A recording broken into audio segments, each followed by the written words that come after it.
Vous savez, quand on entend des femmes parler entre elles, quand on les entend rire un peu fort, quand on les entend parler un peu fort, quand on les voit et qu'elles font un peu les folles, comme on dit que les femmes sont hystériques.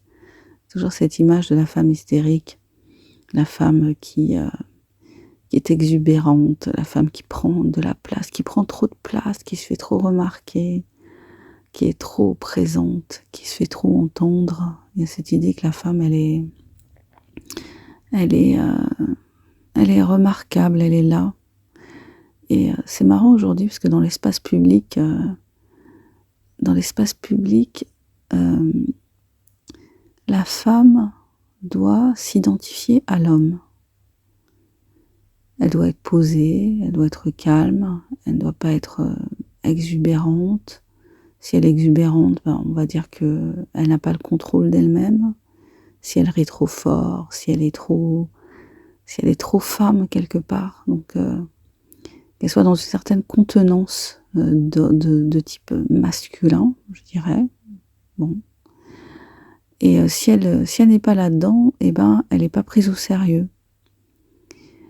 Et c'est marrant, ces dernières années, on a pu constater que dans l'espace politique et dans l'espace public, il arrive que la place des femmes soit prise par des transsexuels. Donc des hommes qui ont transitionné. Bon, après, hein, chacun est à l'aise ou non avec ses mots. Et qui se considèrent comme étant des femmes. Donc la place du féminin est finalement occupée par un masculin qui se dit féminin. Donc, on n'a pas tous ces... comment dire, on peut avoir une certaine exagération du féminin par le masculin qui s'empare du féminin. C'est-à-dire, je me souviens d'un film de Clint Eastwood où il y avait un personnage comme ça de transsexuel. Et le transsexuel était encore plus féminin. Moi, c'est souvent ce que je vois, en fait. La transsexualité, c'est comme une exagération. Enfin, plutôt les drag queens, hein, une espèce d'exagération du féminin, plus féminin que le féminin. Parce que moi qui suis une femme, voilà, je me maquille très peu, je n'ai pas des longs ongles vernis, je porte pas souvent de tenue moulante, enfin voilà, je suis féminine, mais sans exagérer ma féminité, alors que la personne qui est drag queen, elle exagère la féminité. Et par contre, les gens qui sont dans le transgenrisme n'exagèrent pas forcément leur féminité, mais c'est une espèce d'image de la féminité qui est détournée et qui est... enfin, détournée. Peut-être pas détournée, mais je sais pas, il y a quelque chose qui me dérange là-dedans. Je trouve qu'il y a un problème là-dedans. Parce que finalement, j'ai l'impression que cette place que devraient occuper les femmes, finalement, elle est volée par des hommes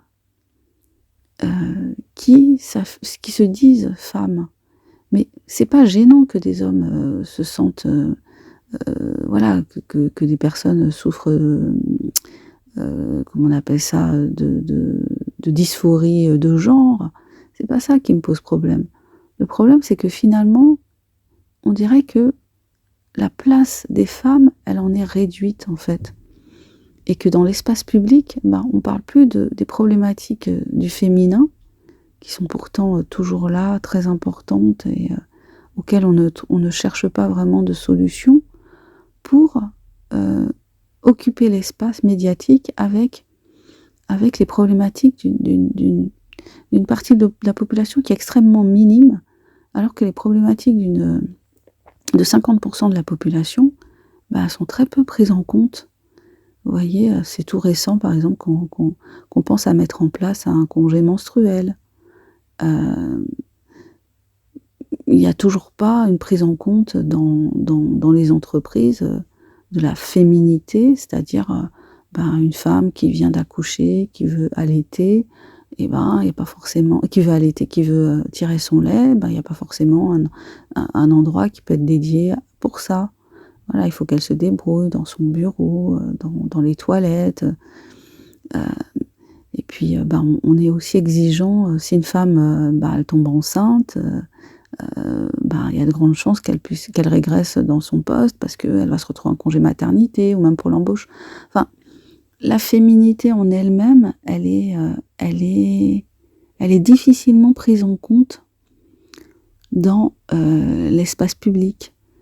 Si une femme veut réussir, en quelque sorte, il faut qu'elle écrase sa féminité. Il faut qu'elle puisse, par exemple, confier ses enfants à une nounou, il faut elle ait les moyens de faire ça. Et d'un autre côté, on ne nous parle que de ces personnes qui, ont décidé de faire une transition, qui ont transitionné, et on met en avant cette féminité-là, alors que la féminité, biologique, elle est pas prise en compte. Elle est pas prise en compte dans ne serait-ce que dans la vie de tous les jours. Elle est difficilement prise en compte dans la vie de tous les jours. Elle est comme, j'ai l'impression que des fois elle est un peu comme déniée, en fait, il y a un souci par rapport à ça, par rapport à notre au respect de ce que c'est qu'être une femme, à la protection. On a aussi besoin de protection quand on est une femme parfois, les femmes battues, elles ont besoin de protection, elles ont besoin d'être écoutées, d'être entendues, et ça reste encore problématique. Et puis les féminicides, ça continue toujours. Avant, je faisais des vidéos sur le féminisme sur ma chaîne, et c'est vrai que petit à petit, je me suis détachée de cette idée du féminisme parce que je comprends plus trop ce que veut dire ce mot. Et j'ai l'impression que tout est mélangé, en fait. Tout est une espèce de melting pot de ce que c'est que le féminisme et de ce que ça veut vraiment dire. Pour moi, le féminisme, c'est défendre la femme, en fait. C'est défendre la féminité. C'est porter haut la féminité. C'est donner des moyens aux femmes d'être épanouies dans leur vie quotidienne, dans leur travail, de reconnaître leur spécificité. Donc, ce qui me dérange avec le féminisme, c'est ça, c'est la femme est un homme comme les autres, quelque part. Non, en fait, la femme est une femme, l'homme est un homme, on est différents biologiquement, on est différents, on pense pas de la même manière sur plein de choses, on réfléchit pas pareil. N'importe qui est en couple hétérosexuel, s'il veut bien être honnête, on voit bien que, voilà, on a des différences de fonctionnement. Et c'est normal et c'est très sain, on est complémentaires. J'avais entendu une femme rabbin qui disait qu'on avait interprété le texte biblique en disant que la femme avait été née de la côte d'Adam, et en fait que si on relisait le texte originel, alors après bien sûr la Bible, l'Ancien Testament, oui, le texte originel, franchement, c'est un peu compliqué pour moi de croire que on n'a pas modifié au fil du temps en réécrivant, en mettant à la sauce qu'on voulait. Mais bon, voilà, l'idée que je trouvais sympa, c'est qu'elle disait que la femme n'était pas née d'une côte d'Adam, mais plutôt qu'elle avait été créée à côté. Donc ça fait une grosse différence quand même, à côté, dans la complémentarité, dans hommes et femmes différents, mais complémentaires et complémentaires. Donc c'est vachement plus positif que tout ce qu'on nous dit actuellement.